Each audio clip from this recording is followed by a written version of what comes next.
Halo semuanya, saya mau berbagi sedikit konsep pada kesempatan ini. Konsep ini diambil dari Ayub ya, kitab Ayub. Jadi dikatakan di sana bahwa Tuhan itu baik. Coba ya, bahwa Tuhan itu baik. Baik dia, sifatnya baik. Ya. Kalau cuman sampai Tuhan itu baik, maka belum cukup. Budi juga baik, Anto juga baik, saya juga baik. Tapi kan kalau sifat saya baik, terus orang lain nggak baik gitu, gue nggak peduli. Yang penting gue baik gitu. Ya itu belum levelnya Tuhan gitu. Itu manusia mungkin begitu gitu. Levelnya Tuhan nggak begitu. Tapi dia baik dan dia menginginkan kebaikan itu terjadi. Jadi kayak saya udah baik dan saya menginginkan agar kebaikan itu terjadi. Berarti di lingkungan saya atau dimanapun saya berada, saya punya keinginan untuk kebaikan itu terjadi. Gitu kan?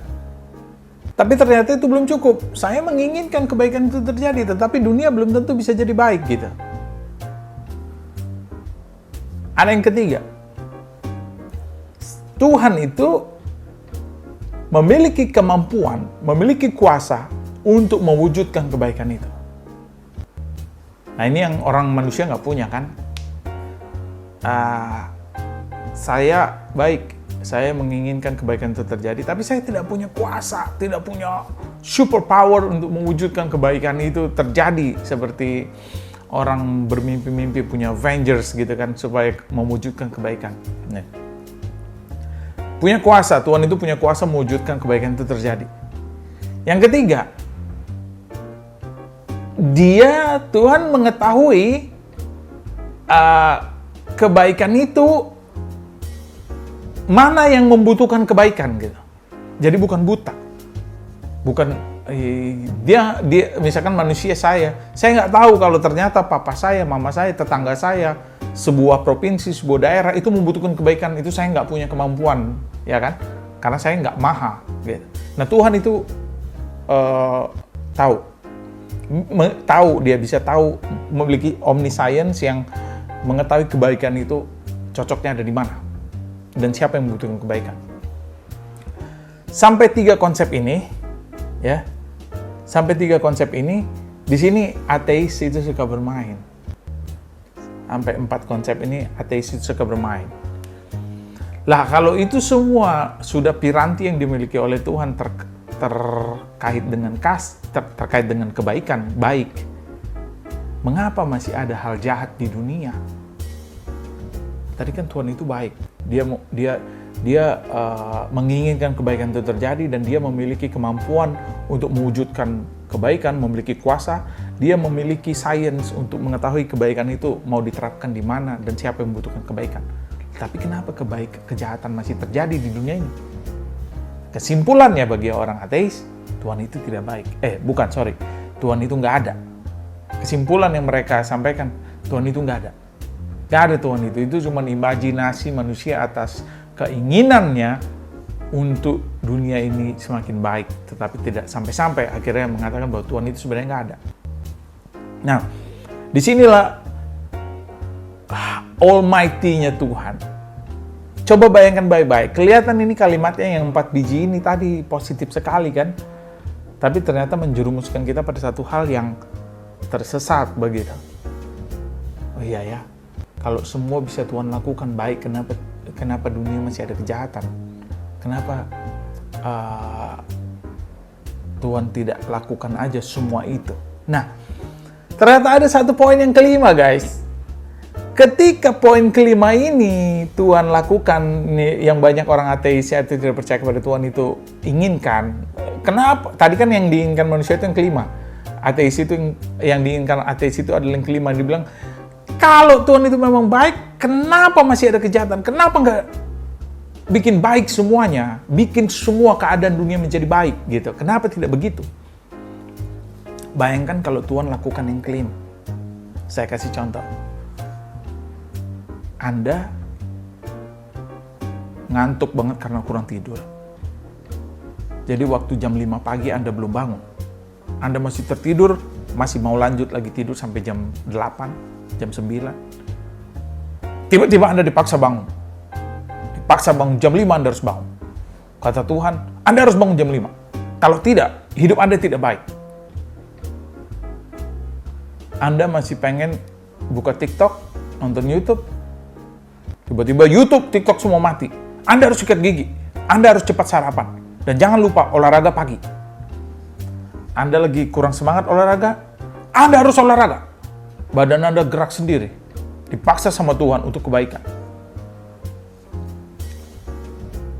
Anda telat mandi dikit, mandinya jadi bisa cepat sendiri. Karena Anda nanti terlambat ke kantor. Oke? Begitu hitungan waktu tidak sampai, hitungan waktu perjalanan Anda bisa membuat Anda terlambat kantor, sepatu Anda belum terpakai, terpaksa langsung dipakai.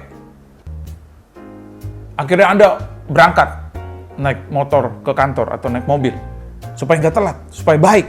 Nah, ketika semua itu terjadi, tanda kutip pemaksaan supaya baik, supaya Tuhan terapkan ini, malah Tuhan sedang menganulir kebaikannya yang 4 poin tadi. Nah, poin kelima ini adalah apa sih? Itulah yang disebut dengan free will. Tuhan memberikan kebebasan untuk manusia memilih. Tuhan nggak bisa paksa manusia. Kalau paksa, malah dia tidak baik. Jadi Tuhan tidak paksa. Itu mengapa waktu manusia pertama kali jatuh dalam dosa, Tuhan tidak paksa, Tuhan tempatkan pohon pengetahuan yang baik dan pohon kehidupan di tengah. Nah, manusia bisa pilih. Manusia bisa pilih secara hatinya untuk memutuskan melakukan yang baik atau melakukan yang tidak baik. Tuhan nggak bisa paksa gitu. Semuanya baik.